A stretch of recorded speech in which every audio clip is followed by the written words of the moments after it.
الله وبركاته. الحمد لله رب العالمين، والصلاة والسلام الأتمان الأكملان على خير خلق الله وعلى آله وأصحابه ومن والاه، أما بعد.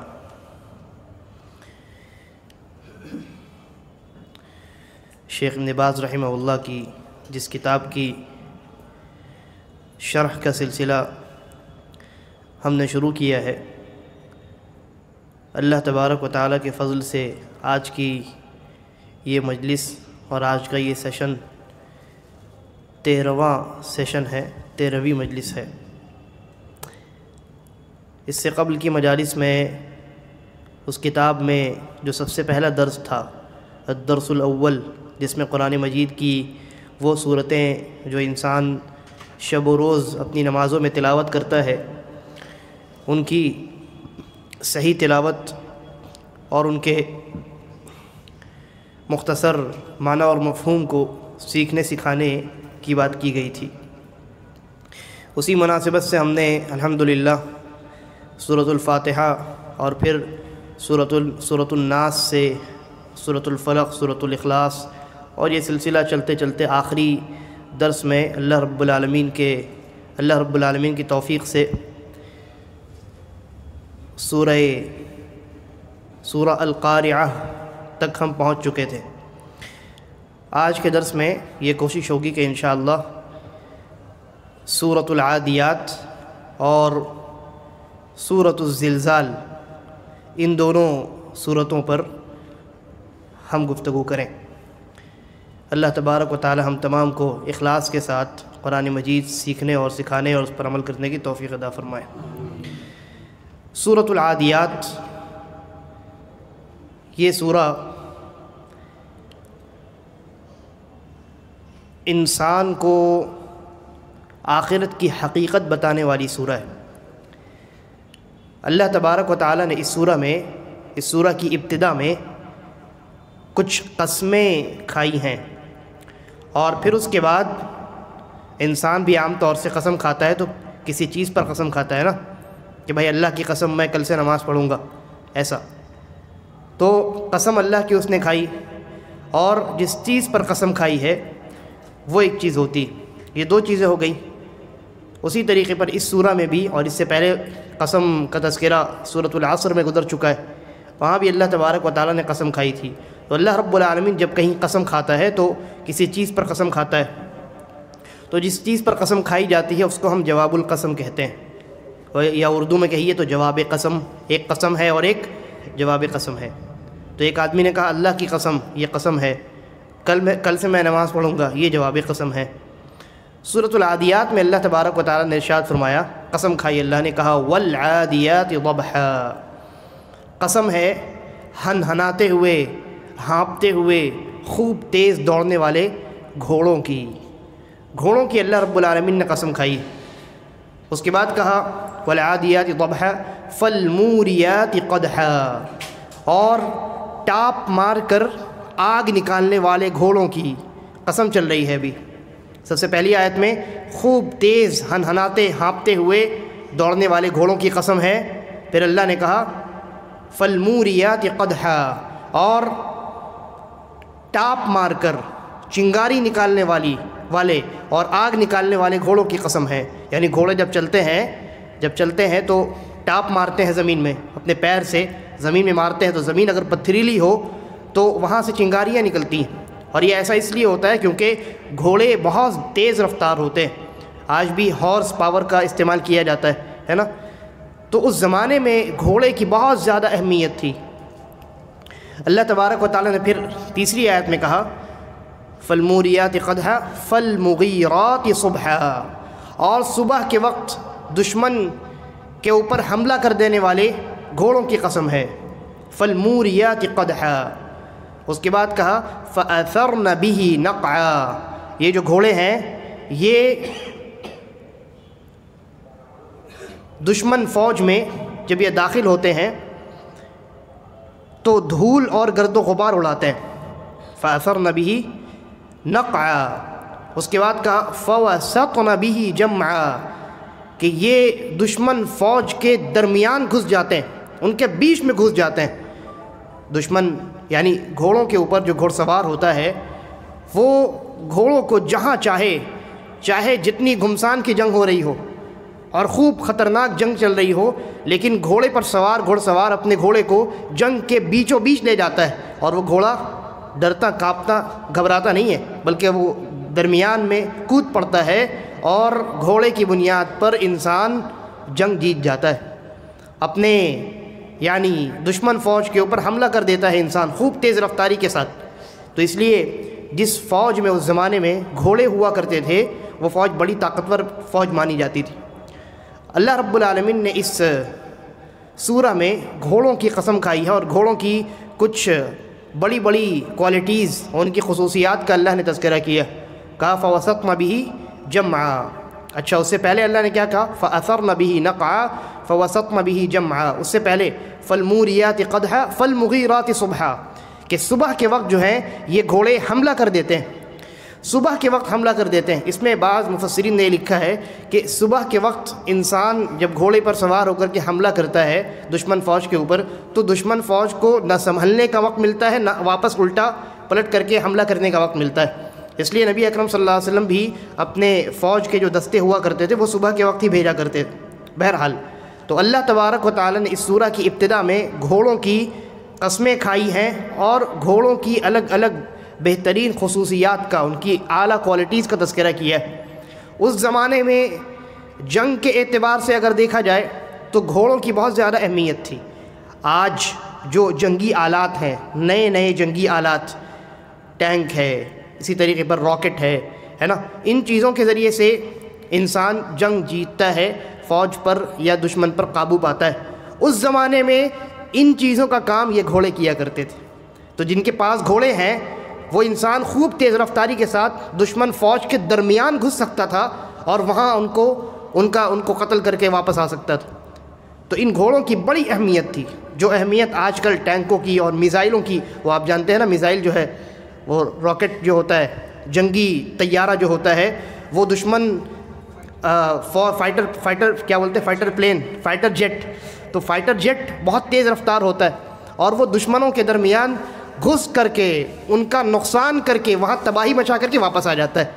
تو یہ گھوڑے بھی ویسے ہی ہوتے ہیں، یہ خوب تیز رفتاری کے ساتھ دشمن فوج کے درمیان گھس جاتے ہیں۔ اللہ نے کہا نا فوسطن بہ جمعا، وہ دشمن فوج کا دشمن فوج ہوتی ہے اس کے بیچوں بیچ یہ گھوڑے گھس جاتے ہیں، اپنے اوپر جو اس کے آدمی بیٹھا ہے اس کو لے کر کے، اور پھر وہاں تباہی مچا کر کے واپس بھاگ آتے۔ تو بڑی اہمیت تھی گھوڑوں کی، بڑی اہمیت تھی۔ آج جس طریقے سے جنگی معاملات میں یہ فائٹر جیٹ جو ہیں ان کی جو اہمیت ہے، اس زمانے میں گھوڑوں کی ویسے ہی اہمیت تھی، اور گھوڑوں کی بنیاد پر ایک فوج دوسرے فوج پر قبضہ، یعنی دوسرے فوج کو شکست دیتی تھی اور زمین فتح کر لیا کرتی تھی، اپنے قبضے میں کر لیا کرتی تھی، حکومتیں بدل جایا کرتی تھیں۔ تو بڑی اہمیت تھی، اس اعتبار سے بھی گھوڑوں کی بڑی اہمیت۔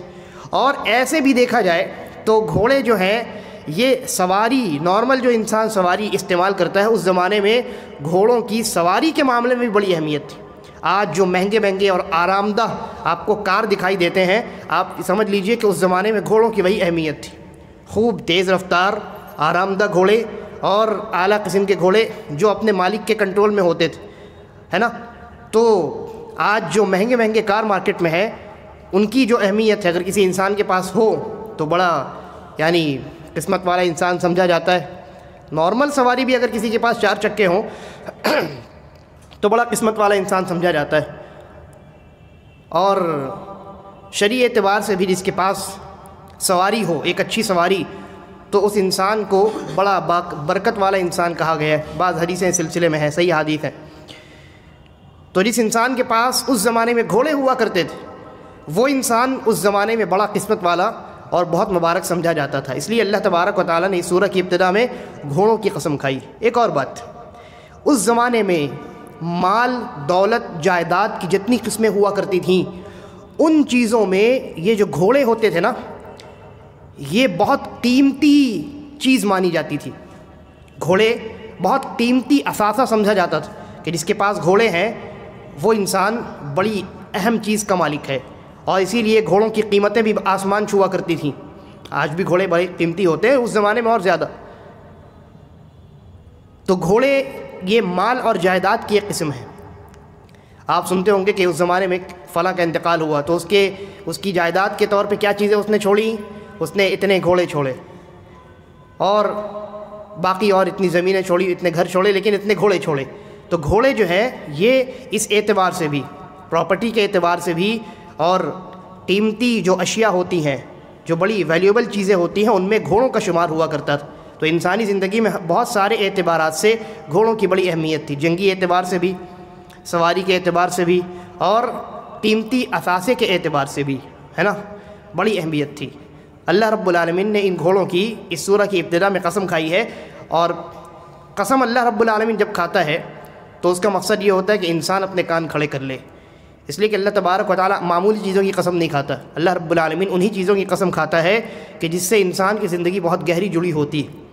تو اس زمانے میں گھوڑوں سے انسان کی زندگی بہت زیادہ جڑی ہوئی تھی، اور قسم کے بعد اللہ تبارک و تعالیٰ بڑی اہم بات بیان کرتا ہے۔ تو اللہ رب العالمین نے ان آیتوں میں پہلے قسم کھائی گھوڑوں کی، اور گھوڑوں کی جو ہے وہ خوب اعلیٰ جو کوالٹیز ہیں، خصوصیات ہیں، ان کا تذکرہ کیا۔ اس کے بعد اللہ نے اصل بات بیان فرمائی، کہا اب یہ جواب قسم آ رہا ہے۔ جواب قسم سمجھ گئے آپ؟ میں نے ابتدا میں عرض کیا جواب قسم آ رہا ہے، یہاں تک جواب یہ قسم ختم ہو گیا۔ اب اللہ تبارک و تعالیٰ جواب قسم بیان کر رہا ہے۔ کس چیز کے اوپر اللہ نے گھوڑوں کی قسم کھائی ہے؟ کہا ان الانسان لربہ لکنود، انسان جو ہے وہ اپنے رب کا بڑا ناشکرہ ہوتا ہے، بہت ناشکرہ ہوتا ہے انسان۔ نعمتیں ملتی ہیں اور نعمتیں ملنے کے بعد پھر انسان اترانے لگتا ہے۔ اللہ رب العالمین کی جانب ان نعمتوں کی نسبت کرنے کے بجائے، یہ کہنے کے بجائے کہ سب اللہ کی توفیق سے ہے، اللہ کے فضل سے ہے، کہتا ہے یہ میری محنت کی کمائی ہے۔ انسان اترانے لگتا ہے۔ جب دولت آتی ہے انسان کے پاس تو شکر گزاری کو انسان بھول جاتا ہے، اللہ تبارک و تعالیٰ کو بھول جاتا ہے، جس نے نعمتیں دی ہیں اسی کو بھول جاتا ہے۔ تو اللہ نے کہا ان الانسان لربہ لکنود، کہ انسان اپنے رب کا بڑا ناشکرہ ہے۔ بڑی بڑی نعمتیں حاصل ہوتی ہیں اس انسان کو۔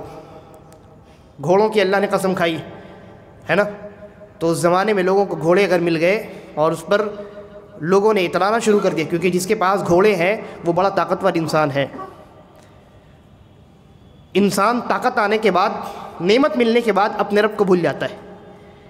اللہ رب العالمین نے کہا ان الانسان، بے شک انسان، لربہ، اپنے رب کا، پھر ایک تاکید کے لیے ایک اور لفظ استعمال کیا۔ پہلے تو انا کا لفظ استعمال کیا، انا تاکید کے لیے آتا ہے، یعنی بے شک اور یقیناً، اور پھر کنود جو ہے، کنود کا معنی ہوتا ہے بہت بڑا ناشکرہ، اس سے پہلے لام زبر لا بھی استعمال کیا، یہ بھی تاکید کے لیے آتا ہے، ضرور اور یقیناً کے معنی میں۔ تو کہا ان الانسان لربہ لکنود، انسان بے شک یقیناً اپنے رب کا بہت ناشکر گزار ہے، بہت بڑا ناشکرہ ہے انسان۔ اس کے بعد کہا وَإِنَّهُ عَلَى ذَلِكَ لَشَهِيدٌ، اور انسان ایسا نہیں ہے کہ لا علمی میں، جہالت میں وہ شکر گزاری کو بھول جاتا ہے، ناشکری کرتا ہے، بلکہ انسان اپنے اس حرکت پر خود شاہد ہے۔ انسان کو معلوم ہے کہ یہ نعمتیں اللہ کی طرف سے ملی ہیں اور میں نے اللہ کو بھلا دیا ہے۔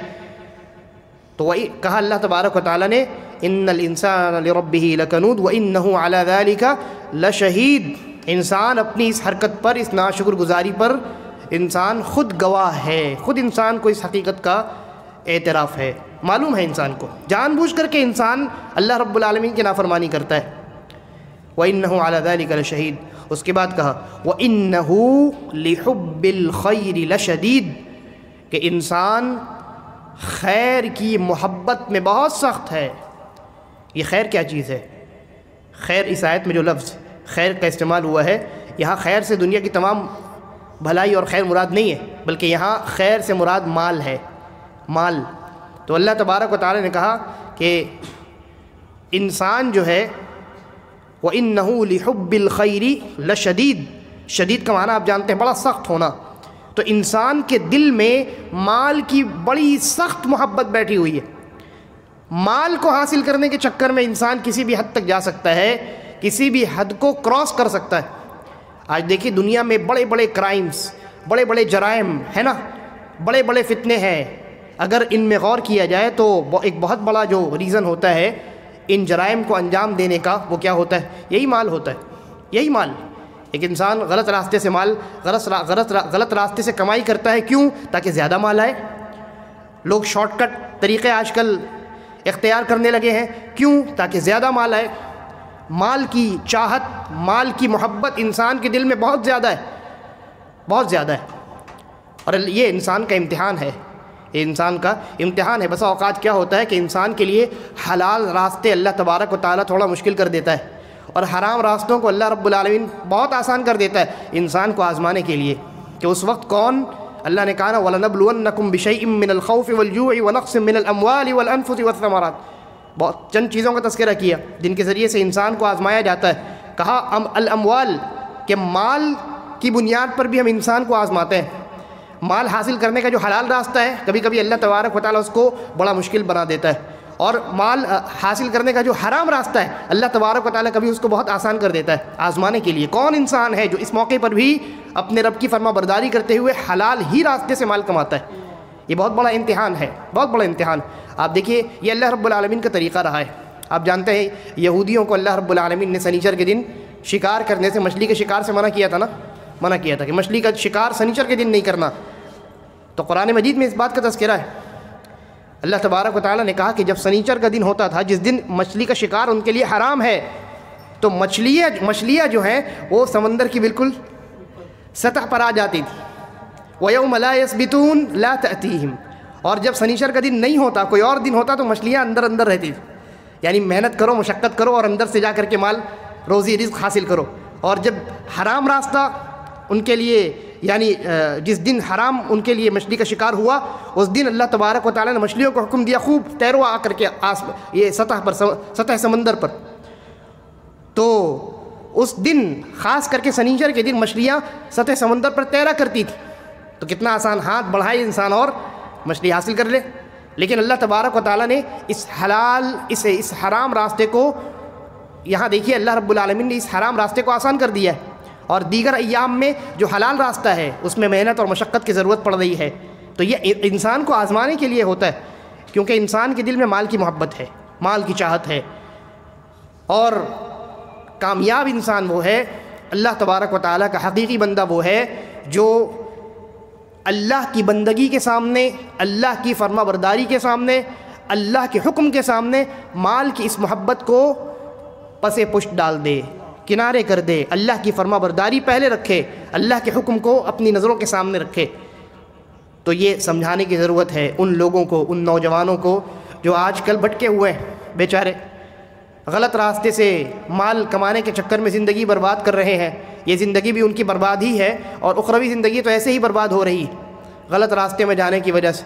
ہاں مال بہت حاصل ہو رہا ہے، ان کو مال بہت حاصل ہو رہا ہے، اس لیے کہ بہت ایزی ہے نا، شارٹ کٹ طریقے سے مال حاصل کرنا بہت آسان ہے. غلط راستے سے، حرام طریقے سے ایزیلی وہ مال اور وہ یعنی پیسے جو ہے وہ حاصل کر رہے ہیں. لیکن یہ چیز ان لوگوں کی دنیا بھی برباد کر رہی ہے اور آخرت بھی برباد کر رہی. اور انسان جب بہت مال جمع کر لیتا ہے تو پھر کیا ہوتا ہے؟ مال جمع کرنے کے بعد اگر یہ ہوتا کہ یہ تمام جتنا مال ہم نے جمع کیا ہے حلال حرام کسی بھی راستے سے لے کر کے قبر میں جائیں گے، آخرت میں بھی ساتھ میں رہے گا یہ مال، تو کتنا اچھا ہوتا. لیکن حقیقت تو یہ ہے کہ جتنا مال آپ جمع کر لیں، اس مال کو زندگی میں یہیں چھوڑ کر آپ چلے جائیں گے. موت جب آئے گی تو اکیلے جانا ہوگا. اور اگر اس مال کو اپنے ساتھ لے جانا ہے تو اس کا یا یہ سمجھ لیجئے کہ اس مال کو اگر آپ اپنے فائدے کے لیے استعمال کرنا چاہیں تو اس کا دو ہی طریقہ ہے. ایک طریقہ تو یہ ہے کہ دنیا میں اس کو استعمال کر لیجئے، کھا پی لیجئے، اوڑھ لیجئے، پہن لیجئے اس کا استعمال کر کے، اور یہ بھی دنیا جب تک ہے، زندگی جب تک ہے تبھی تک. اور ایک دوسرا طریقہ ہے کہ اس مال کو اللہ کے راستے میں خرچ کر دیجئے، تو اللہ تبارک و تعالیٰ اس مال کی پرورش کرتا رہے گا، قیامت میں پہاڑ کی طرح بنا کر کے وہ عطا کرے گا. لیکن اللہ نے کہہ دیا ہے میرے راستے میں خرچ کرنے کے لیے شرط یہ ہے کہ وہ مال حلال ہونا چاہیے، حرام میں قبول ہی نہیں کرتا. ان اللہ طیب ولا يقبل الا طیبا، ان اللہ طیب لا يقبل الا طیبا، کہ اللہ پاک ہے، پاکیزہ ہے، اور صرف پاکیزہ کمائی، پاکیزہ چیزوں ہی کو اللہ تبارک و تعالیٰ قبول کرتا ہے. تو ان نوجوانوں کو سمجھانے کی ضرورت ہے. اور یہ کیوں ہے؟ یہ حلال راستوں کو چھوڑ کر کے نوجوان جو حرام راستے میں جا رہے ہیں اور شارٹ کٹ طریقے سے پیسہ حاصل کرنے کی کوشش میں ہیں، ایک پورا کا پورا محلہ اسی چپیٹ میں چلا جاتا ہے. ہے نا. بستی پوری کی پوری آپ دیکھیے، ہر جگہ ہر گلی میں اس طرح کے آپ کو نوجوان ملیں گے جو گمراہ ہو چکے ہیں، مال کے چکر میں غلط راستے سے مال کما رہے ہیں. یہ اصل میں قرب قیامت کی نشانی ہے. وہ حدیث یاد کیجئے، نبی اکرم صلی اللہ علیہ وسلم نے فرمایا تھا کہ ایک زمانہ آئے گا کہ مسلمانوں کے اوپر دیگر اقوام جو ہے وہ ایسے ٹوٹ پڑیں گی جیسے ایک دسترخوان پر بھوکا انسان ٹوٹ پڑتا ہے. بھوک لگی ہو بہت شدت کی، زور کی، تو دسترخوان جیسے لگے انسان ٹوٹ پڑتا ہے، یہ کھاتا ہے وہ کھاتا ہے، جو چاہتا ہے جی وہ کھاتا ہے. تو اللہ کے نبی نے کہا ایک زمانہ آئے گا بالکل ایسا ہی معاملہ مسلمانوں کے ساتھ ہوگا کہ دیگر اقوام ان کے اوپر ٹوٹ پڑیں گی. صحابہ نے پوچھا اللہ کے رسول اس زمانے میں ہم بہت کم تعداد میں ہوں گے؟ کہا نہیں، تعداد تو بہت زیادہ ہوگی لیکن حیثیت کچھ نہیں ہوگی. اس طریقے سے سمندر کے اوپر تیرتا ہوا جھاگ بہت بڑی تعداد میں ہوتا ہے، دیکھنے میں لگتا ہے کہ بہت بڑا ایریا اس نے کور کر لیا ہے، لیکن کیا اس کی کوئی حیثیت ہوتی ہے؟ پھونک مارے انسان وہ جھاگ اڑ جائے. مسلمانوں کی یہی حیثیت رہ جائے گی. تو ایسا کیوں ہوگا؟ نبی اکرم صلی اللہ علیہ وسلم نے اس کی وجہ کیا بتلائی تھی؟ یہ بتلایا تھا کہ انسان جو ہے وہن کا شکار ہو جائے گا.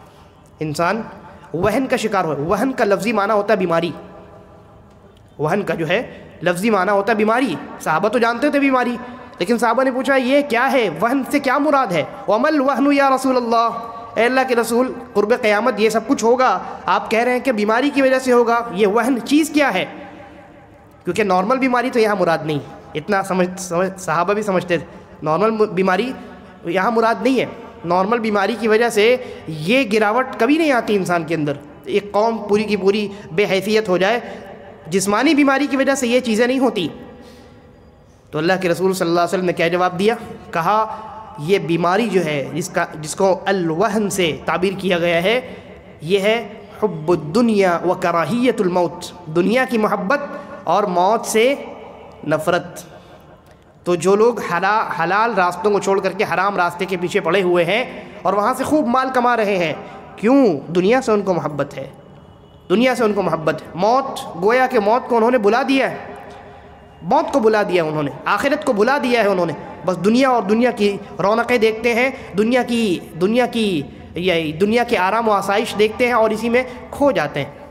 دنیا انسان کو دھوکے میں ڈال دیتی. قرآن مجید میں اللہ تبارک و تعالیٰ نے جگہ جگہ انسان کو متنبہ کیا ہے، آگاہ کیا ہے، خبردار وَمَا الْحَيَاةُ الدُّنْيَا إِلَّا مَتَاعُ الْغُرُورِ، کہ دنیاوی زندگی صرف دھوکہ دینے والی چیز ہے، سب سے بڑی دھوکہ باز ہے یہ دنیا. تو یہ بیچارے نوجوان جو ہے ان کی آنکھیں کھولنے کی ضرورت، ان کو بیدار کرنے کی ضرورت ہے، دنیاوی زندگی کی حقیقت سمجھانے کی ضرورت ہے کہ تم نے جو مال کمایا ہے، ہاں ٹھیک ہے دنیا میں کچھ دن رہو گے، اس سے فائدہ حاصل کرو گے، لیکن پھر اس کے بعد تو پھر موت ہے نا. اس کے بعد کیا ہے؟ موت ہے. اور جب مر کر کے جاؤ گے تو کیا ہوگا؟ مال لے کر کے جاؤ گے ساتھ میں، قبر میں شیروانی پہن کر کے جاؤ گے، وہی ایک جوڑا سفید کپڑا نصیب ہوگا، اس کے علاوہ کچھ نہیں. تو یہ جو چیزیں ہیں، ان چیزوں سے ان نوجوانوں نے، ان دنیا کی حقیقت وغیرہ سے ان نوجوانوں نے اپنی آنکھیں بند کر کے رکھی ہیں، جس کے نتیجے میں اس طرح کی گمراہیاں آج معاشرے میں عام ہیں. تو ضرورت ہے کہ یہاں بنیاد مضبوط کی جائے، بنیاد مضبوط کی جائے. یہ تو علاج، اس بیماری کا علاج تو کیا جائے، ان نوجوانوں کو سمجھایا جائے، بجھایا جائے اور ان کی توجہ جو ہے وہ حقیقت کی طرف مبذول کرائی جائے، دنیا کی حقیقت سمجھائی جائے. لیکن ساتھ ساتھ بنیاد مضبوط کی جائے کہ اب جو نسل پیدا ہو رہی ہے وہ نسل اچھی نسل پیدا ہو، وہ نسل ایمان والی نسل پیدا ہو، وہ نسل دنیا کی حقیقت سمجھنے والی پیدا ہو. بچوں کی تربیت بہتر انداز میں کرنے کی ضرورت ہے. بہرحال تو اللہ تبارک و تعالیٰ نے فرمایا وَإِنَّهُ لِحُبِّ الْخَيْرِ لَشَدِيدٌ، انسان مال کی محبت میں بڑا سخت ہے، بڑا سخت ہے. مال کی وجہ سے انسان گمراہیوں میں مبتلا ہو جاتا ہے، اللہ کی نافرمانی میں چلا جاتا ہے، کسی بھی حد کو انسان تجاوز کر جاتا ہے. تو کہا وَإِنَّهُ لِحُبِّ الْخَيْرِ لَشَدِيدٌ. اس کے بعد اللہ تبارک و تعالیٰ نے کہا أَفَلَا يَعْلَمُ، کیا انسان جانتا نہیں ہے، إِذَا بُعْثِرَ مَا فِي الْقُبُورِ، جب قبروں میں جو کچھ ہے سب کچھ باہر نکال دیا جائے گا، یعنی جب قیامت قائم ہوگی، جب قبروں سے اٹھا کر کے حساب و کتاب کے لیے رب العالمین کے سامنے کھڑا کیا جائے گا، کیا انسان جانتا نہیں ہے؟ افلا يعلم اذا بعثر ما في القبور وحصل ما في الصدور، اور دلوں میں جو کچھ ہے، جو راز ہے، جو نیتیں ہیں، اچھی بری تمام چیزیں کھل جائیں گی قیامت کے دن. اللہ رب العالمین کے سامنے۔ وحصل ما فی الصدور، دلوں کی تمام راز و نیاز اور تمام چیزیں چھپی ہوئی جو ہیں وہ سب کے سب ظاہر ہو جائیں گی، سب ظاہر کر دیا جائے گا قیامت میں۔ ان ربہم بہم، بے شک ان کا رب ان کے بارے میں، یومئذ ان ربہم بہم یومئذ لخبیر، بہت زیادہ خبر رکھنے والا ہوگا۔ رب العالمین کے سامنے کچھ نہیں چھپے گا۔ لہذا یہ جو سورہ ہے، میں نے ابتدا میں عرض کیا، انسان کو دنیا کی حقیقت بتانے والی سورہ ہے، خاص کر کے مال و جائیداد اور دولت، اس تعلق سے انسان کی آنکھیں کھولنے والی سورہ ہے۔ یہ سورۃ العادیات ہے۔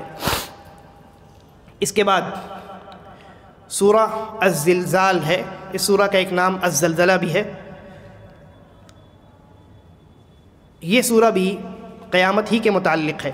مختصر انداز میں کوشش کرتا ہوں کہ اس پر بھی گفتگو ہو جائے۔ اللہ تبارک و تعالیٰ نے ارشاد فرمایا، اذا زلزلت الارض زلزالها، جب زمین بہت شدت کے ساتھ ہلا دی جائے گی، جیسا جس طریقے کا ہلانا یا جس طریقے کا زلزلہ زمین کی مقدر میں لکھا ہوا ہے، نارمل زلزلہ نہیں، اس طریقے سے آج زلزلہ جب کہیں کسی علاقے میں آتا ہے تو ایک زیادہ سے زیادہ کیا ہوتا ہے کہ کچھ کلومیٹر کی ریڈیس میں وہ تباہی پیدا ہوتی، وہ نارمل زلزلہ نہیں۔ اللہ نے کہا زلزالہا، زمین کا وہ زلزلہ جو مقرر ہے قیامت کے مناسبت سے، تو کہا اذا زلزلت الارض زلزالہا، جب زمین بہت شدت کے ساتھ ہلا دی جائے گی، زمین میں زلزلہ پیدا ہو جائے گا۔ وَأَخْرَجَتِ الْأَرْضُ أَثْقَالَهَا، اور زمین اپنے اندر کے تمام بوجھ کو نکال کر کے باہر کر دے گی۔ زمین کے بوجھ کیا ہیں؟ دو چیزیں، ایک انسان اور دوسرا سونے اور چاندی، انسان اور سونے اور چاندی۔ تو قیامت جب قائم ہوگی، زمین اپنے اندر سے تمام انسانوں کو باہر پھینک دے گی، ہر انسان قبر سے اٹھایا جائے گا، ہے نا، اور زمین کے اندر جتنے خزانے ہیں سونے اور چاندی کے، وہ تمام باہر نکل آئیں گے قیامت جب قائم ہوگی۔ تب نبی اکرم صلی اللہ علیہ وسلم نے ارشاد فرمایا، صحیح مسلم کی حدیث ہے، کہ جب قیامت قائم ہوگی تو زمین اپنے جگر کے ٹکڑوں کو باہر نکال دے گی۔ جب قیامت قائم ہوگی تو زمین اپنے جگر کے ٹکڑوں کو باہر نکال دے گی، اور زمین کے جگر کے ٹکڑے کیا ہیں؟ سونے اور چاندی کے لمبے لمبے پلرز، بڑے بڑے لمبے چوڑے پلرز کی شکل میں زمین اپنے اندر سے تمام سونے چاندی کے خزانے اگل دے گی۔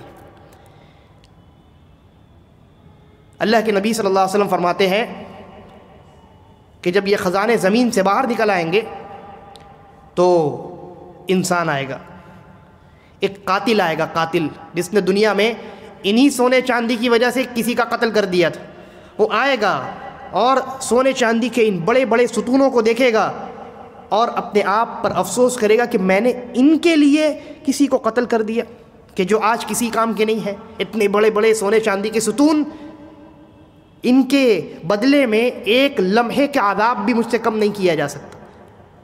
تو وہ حیرت کرے گا کہ میں نے ان سونے چاندی کی وجہ سے میں نے کسی کو قتل کر دیا۔ ایک چور آئے گا، کہے گا اس کی وجہ سے میرا ہاتھ کاٹ ڈالا گیا، میں نے مال کی ہوس میں کسی کا مال چوری کر لیا، سونے چاندی کو چوری کر لیا۔ یہ سونا اور چاندی ہے جو آج بے وقت ہو کر کے پڑا ہوا ہے۔ ایک رشتوں کو توڑنے والا آئے گا، وہ کہے گا کہ یہ مال ہے جس کی وجہ سے میں نے اپنے رشتہ داروں سے تعلق توڑ لیا تھا، اور یہ سب چلے جائیں گے، کیونکہ ان کو معلوم ہوگا کہ آج قیامت کے دن ان بڑے بڑے لمبے چوڑے ستونوں کی کوئی حیثیت، کوئی وقت نہیں۔ تو اللہ تبارک و تعالیٰ نے کہا وَأَخْرَجَتِ الْأَرْضُ أَثْقَالَهَا، زمین اپنے تمام بوجھ کو نکال کر کے باہر کر دے گی۔ وَقَالَ الْإِنسَانُ مَا لَهَا، انسان کہے گا یہ زمین کو کیا ہو گیا؟ زمین کے اندر سے انسان باہر نکل آئیں گے، زمین میں زلزلہ برپا ہو جائے گا، سونے چاندی سب اگل دے گی زمین، جبکہ دنیا میں انہی سونے چاندیوں کو حاصل کرنے کے لیے کتنی محنت کرتا تھا انسان، کھدائی کرنی ہوتی تھی، پھر اس کو نکال کر کے اس کو صاف ستھرا کرنا ہوتا تھا، کتنی محنت اور مشقت کا کام تھا، اور زمین نے آج ان کو خود سے باہر نکال دیا۔ ہم جب زمین میں رہتے تھے دنیاوی زندگی میں تو زمین ایک دم ساکن تھی، ہے نا، پرسکون زمین تھی، ہلتی ڈلتی نہیں تھی، اور آج زمین کا حال یہ ہے کہ یہ اتنی شدت کے ساتھ ہلا دی گئی ہے تو انسان حیرت میں کہے گا ما لہا، یہ زمین کو کیا ہو گیا ہے؟ یومئذ تحدث اخبارها، اور زمین قیامت کے دن اپنی تمام خبریں بیان کرے گی۔ زمین کے اوپر کب کیا کس نے انجام دیا، زمین بولے گی، بات کرے گی زمین۔ اور کیسے بات کرے گی؟ بِأَنَّ رَبَّكَ أَوْحَى لَهَا، آپ کے رب نے، اللہ تبارک و تعالیٰ فرماتا ہے آپ کے رب نے زمین کو حکم دیا ہوگا، اور اللہ چاہے تو بے جان چیز کو بلوا سکتا ہے۔ خود انسان کی چمڑیاں، ہاتھ پیر آنکھ، یہ تمام چیزیں بولنے لگیں گی قیامت کے دن، تو زمین کو بھی اللہ تبارک و تعالیٰ یہ صلاحیت دے دے گا کہ وہ بھی گفتگو کرے گی۔ زمین کے اوپر انسان کچھ بھی کرے زمین کے اوپر ہی کر سکتا ہے نا، اس زمین سے کہیں اور بھاگنے کی جگہ تو ہے نہیں انسان کے پاس۔ تو جو کچھ انسان نے کیا ہوگا زمین کے اوپر، جب کیا ہوگا، جس نے کیا ہوگا، پوری تفصیل زمین اس دن بیان کرے گی۔ یومئذ تحدث اخبارها بِأَنَّ رَبَّكَ أَوْحَى لَهَا، اپنے رب کے حکم سے، اللہ تبارک و تعالیٰ نے اس کو حکم دیا ہوگا، اس کو یہ صلاحیت عطا کی ہوگی۔ اس کے بعد اللہ تبارک و تعالیٰ نے کہا یومئذ، یہ وہ دن ہوگا جس دن یصدر الناس اشتاتا لیروا اعمالہم، کہ جس دن لوگ الگ الگ ہو کر لوٹیں گے تاکہ اپنے اعمال، تاکہ انہیں ان کے اعمال دکھلا دیے جائیں۔ انہوں نے دنیا میں جو کچھ عمل انجام دیا ہے وہ دیکھ لیں، وہ الگ الگ ہو کر کے لوٹیں گے کا کیا مطلب ہے؟ یہاں مفسرین نے دو تفسیریں بیان کی ہیں۔ پہلی تفسیر تو ظاہر ہے کہ وہ قبر سے جب نکلیں گے تو میدان محشر کی طرف الگ الگ جماعت بن کر کے جائیں گے، اچھے لوگوں کی الگ جماعت، برے لوگوں کی الگ جماعت، مومنوں کی الگ جماعت، کافروں کی الگ جماعت۔ پھر حساب و کتاب جب ہوگا تو وہاں ان کو ان کا نامہ اعمال دکھایا جائے گا۔ تو ایک تو یہ معنی ہے کہ وہ الگ الگ ہو کر کے لوٹیں گے تاکہ ان کو ان کے اعمال دکھلا دیے جائیں۔ اور ایک دوسری تفسیر یہ ہے کہ حساب و کتاب ہونے کے بعد اب وہ سب اپنے اپنے ٹھکانے کی جانب الگ الگ ہو کر کے لوٹیں گے۔ جنتی الگ جماعت میں رہیں گے، ان کا ایک الگ گروپ رہے گا، اور جہنمیوں کا ایک الگ گروپ رہے گا۔ تو حساب و کتاب کے بعد سب اپنے اپنے ٹھکانے کی جانب لوٹیں گے تاکہ اپنے اعمال دیکھ لیں، یعنی اپنے اعمال کا نتیجہ دیکھ لیں۔ اچھے اعمال کا نتیجہ جنت ہے، اور برے اعمال کا نتیجہ کیا ہے؟ جہنم ہے۔ تو اللہ نے کہا فَمَن يَعْمَلْ مِثْقَالَ ذَرَّةٍ خَيْرًا يَرَهُ، جس نے ایک ذرے کے برابر بھی اچھا کام کیا ہوگا وہ اس کو وہاں دیکھے گا، وہ ریکارڈڈ ہے وہاں پہ، اللہ تبارک و تعالیٰ نے اس کو محفوظ کر لیا ہے۔ وَمَن يَعْمَلْ مِثْقَالَ ذَرَّةٍ شَرًّا، اور جس نے زمین میں، دنیا میں ذرے برابر بھی شر اور برائی کو انجام دیا ہوگا، یرہ، تو اس کو بھی قیامت کے دن دیکھے گا، اس کو بھی دیکھے گا۔ یعنی اچھائی چاہے کتنی ہی معمولی کیوں نہ ہو، ریکارڈڈ ہے اللہ کے یہاں، اللہ رب العالمین ضائع نہیں کرتا۔ اور برائی چاہے کتنی ہی معمولی کیوں نہ ہو وہ بھی محفوظ ہے اللہ کے یہاں، اور اس کا بھی بدلہ اللہ تبارک و تعالیٰ قیامت میں دے گا۔ اس لیے انسان کو نہ نیکیوں کو معمولی سمجھنا چاہیے، نہ برائیوں کو معمولی سمجھنا چاہیے۔ بہت ممکن ہے کہ ایک معمولی سی نیکی انسان کی نجات کا ذریعہ بن جائے۔ تصور کیجئے کہ ایک انسان کے اچھے برے اعمال تولے گئے، وزن کیے گئے، اور اگر اس کے ان نامہ اعمال میں، جیسا کہ میں نے پچھلے درس میں بیان کیا، نامہ اعمال میں اچھائیاں ہیں لیکن برائیاں اگر زیادہ ہو گئی تو پہلے جہنم میں جائے گا وہ انسان، ہے کہ نہیں؟ پہلے جہنم میں جائے گا، جہنم کا مزہ چکھے گا، اور جہنم میں جانا یہ کوئی معمولی بات نہیں ہے، بڑی خطرناک جگہ ہے جہنم۔ تو اگر انسان کے نامہ اعمال میں برائیاں زیادہ ہو گئیں پہلے جہنم کا دیدار کرے گا، ہاں نیکیاں ہیں تو بعد میں جنت میں جائے گا۔ یعنی اللہ تبارک و تعالیٰ نے اگر گناہوں کو بخشا نہیں تو اگر کسی انسان کے نامہ اعمال میں ایک ذرے کے برابر نیکی کم ہو گئی اور اتنی ہی مقدار میں برائی زیادہ ہو گئی اور اللہ نے نہیں معاف کیا تو کہاں جائے گا؟ پہلے وہ انسان جہنم میں جائے گا۔ اس ایک معمولی نیکی کی وجہ سے جو کم ہو گئی انسان جہنم میں جا سکتا ہے، چانسز بہت ہائی ہے۔ تو کتنی زیادہ اہمیت ہے معمولی سے معمولی نیکی کی۔ اس لیے معمولی نیکی کو بھی انسان ہلکا نہ سمجھے، معمولی نہ سمجھے۔ اور وہیں دوسری طرف معمولی سے معمولی برائی بھی بہت خطرناک ہے، معمولی سے معمولی برائی بھی بالکل یہی معاملہ. کسی کے نامہ اعمال میں اگر ایک معمولی سا برائی، معمولی سا گناہ زیادہ ہو گیا تو بہت ممکن ہے نا نیکیاں ہونے کے باوجود اللہ تبارک و تعالیٰ نے معاف نہیں کیا اگر، تو جہنم میں ڈال دے گا. یہ الگ بات ہے، بعد میں توحید اور نیکیوں کی وجہ سے وہ جنت میں جائے گا، لیکن پہلے تو جہنم میں جائے گا. اور جہنم بڑی خطرناک جگہ ہے، انسان برداشت کرنے کے قابل نہیں ہے جہنم. نبی اکرم صلی اللہ علیہ وسلم کی ایک حدیث ہے، آپ نے فرمایا ایاکم ومحقرات الذنوب، معمولی حقیر گناہوں سے بچو، اس لیے کہ یہی معمولی گناہ جب جمع ہو جاتے ہیں تو انسان کو ہلاک کر دیتے ہیں، انسان کو برباد کر دیتے ہیں. عبداللہ ابن مسعود رضی اللہ عنہ اس حدیث کے راوی ہیں غالباً. وہ فرماتے ہیں اس کے بعد نبی اکرم صلی اللہ علیہ وسلم نے ایک مثال بیان فرمائی. کہا ایک انسان کسی چٹیل میدان میں کسی جگہ گیا، وہاں اور بھی کچھ لوگ آئے، وہاں کوئی کھانے پینے کا کوئی یعنی انتظام نہیں ہے، آگ نہیں ہے جس میں انسان پکا کر کے کھا سکے کچھ. تو ایک آدمی نے کہا کہ ایک کام کرو، سب کے سب جاؤ جنگل سے لکڑیاں لے کر کے آؤ. ہر ایک آدمی نے ایک ایک لکڑی لائی، معمولی چھوٹی چھوٹی لکڑی. لیکن جب وہ لکڑیاں جمع کی گئی تو ایک بہت بڑا لکڑیوں کا انبار تیار ہو گیا.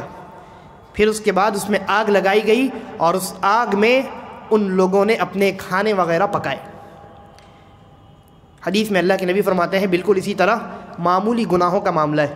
یہ گناہ ایک اکیلے ہیں تو معمولی ہے نا، لیکن جب یہ ایسے ہی چھوٹے چھوٹے اور بھی معمولی گناہوں سے مل جائیں گے تو یہ معمولی تب نہیں رہیں گے، تب یہ بہت بڑے گناہ ہو جائیں گے، بہت بڑے گناہ ہو جائیں گے. اور بہت ممکن ہے کہ انسان کو یہ معمولی گناہ ہلاک و برباد کر دیں، انسان برباد ہو جائے، جہنم کا انسان دیدار کر لے. تو نہ معمولی نیکی کو انسان کو معمولی سمجھنا چاہیے اور نہ معمولی گناہ کو انسان کو معمولی گناہ سمجھنا چاہیے. معمولی سے معمولی نیکی کرنے کا اگر موقع ملے کر جانا چاہیے. جیسا کہ نبی اکرم صلی اللہ علیہ وسلم نے حضرت عائشہ رضی اللہ عنہ کو کیا فرمایا؟ کہا کہ صدقہ کرو ولو بشق تمرہ، گرچہ آدھی کھجور ہی دے کر کے کیوں نہ تم اللہ کو راضی کرو. بہت ممکن ہے کہ وہ آدھی کھجور تمہارے لیے جہنم سے بچنے کا ذریعہ بن جائے. اور اسی طریقے پر معمولی سے معمولی گناہ سے بھی انسان کو اجتناب کرنا چاہیے، کیونکہ بہت ممکن ہے وہ معمولی گناہ انسان کو ہلاک و برباد کرنے کا سبب بن جائے. یہ سورہ زلزال یا الزلزلہ ہے، سورۃ الزلزلہ.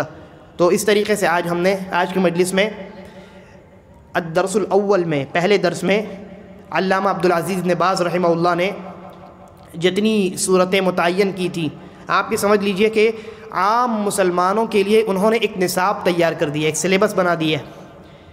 تو اس حساب سے جو پہلا لیسن تھا اس میں اتنی صورتیں، یہاں تک سورۃ الفاتحہ کے بعد سورۃ الناس سے لے کر کے فلق، اخلاص، اس کے بعد آگے بڑھتے جائیے یہ سورہ زلزال تک، یہاں تک کا نصاب انہوں نے متعین کیا تھا. اور یہ دیکھا جائے تو بڑی حکمت والا، یعنی بڑا حکمت والا یہ فیصلہ ہے، اس لیے کہ اس کے بعد کی جو صورتیں ہیں وہ اس سے ان صورتوں سے تھوڑی تھوڑی بڑی ہیں. جیسے اس کے بعد سورۃ البینہ ہے نا، اس میں 8 آیات ہیں. ہاں اس کے بعد پھر سورۃ القدر آتی ہے، چھوٹی ہے، لیکن پھر اس کے بعد جو سورہ ہے وہ سورۃ العلق ہے، وہ بھی تھوڑی سی لمبی سورہ ہے. تو پھر اس کے بعد آگے بڑھیے گا، بیچ میں چھوٹی چھوٹی صورتیں بھی 1-2 ہیں، لیکن اس کے بعد پھر لمبی صورتوں کا سلسلہ. پھر سورۃ البلد ہے، سورۃ الفجر ہے، سورہ غاشیہ اور یہ اعلیٰ ہے نا. مطلب ان صورتوں کے مقابلے میں آگے والی جو صورتیں ہیں وہ تھوڑی سی بڑی ہیں. انسان اگر ان کو بھی سیکھے، ان کو بھی پڑھے، ان کی تفسیر بھی انسان سنے اور پڑھے، ان کا بھی معنی اور مفہوم ذہن میں رکھے تو یہ بڑی اچھی بات. جتنا زیادہ انسان قرآن سے اپنا تعلق بنائے اتنا اچھا ہے اس کے لیے. لیکن کم از کم سورہ زلزال تک جو چھوٹی صورتیں ہیں، انسان کو کوشش کرنی چاہیے کہ یہاں تک کی صورتوں کو صحیح طریقے سے پڑھنا سیکھے، اسٹیپ نمبر 1. اس کے بعد اس کو یاد کرے، اسٹیپ نمبر 2. اور اس کے بعد ان صورتوں کا معنی اور مفہوم مختصراً ہی صحیح اپنے ذہن و دماغ میں رکھے، یہ اسٹیپ نمبر 3. یہ 3 اسٹیپس جب انسان کر لے گا تو اب اس کے بعد کہا جائے گا کہ ہاں اس نے اتنا کام کر لیا ہے جتنا اس کے لیے کافی ہے. اگر اس سے آگے بڑھتا ہے تو بہت اچھی بات ہے، جتنا آگے بڑھے گا خیر اور بھلائی اتنا زیادہ وہ حاصل کرے گا، کیونکہ قرآن مکمل طور پہ خیر اور بھلائی. لیکن اتنا کم از کم ایک انسان کو، ایک مسلمان کو ضرور آنا چاہیے. اب اس کے بعد اگلے درس میں انشاءاللہ ہم الدرس الثانی کی طرف منتقل ہوں گے۔ اس کتاب میں جو دوسرا لیسن ہے انشاءاللہ اس کو ہم شروع کریں گے۔ اللہ تبارک و تعالی ہم تمام کو نیک سمجھ کی توفیق عطا فرمائے، قرآن کریم سے ہمارا تعلق مضبوط بنائے اور ہم تمام کا خاتمہ ایمان اور اسلام پر کرے۔ ھذا واللہ اعلم وصلی اللہ علی نبینا وسلم، والسلام علیکم ورحمۃ اللہ وبرکاتہ۔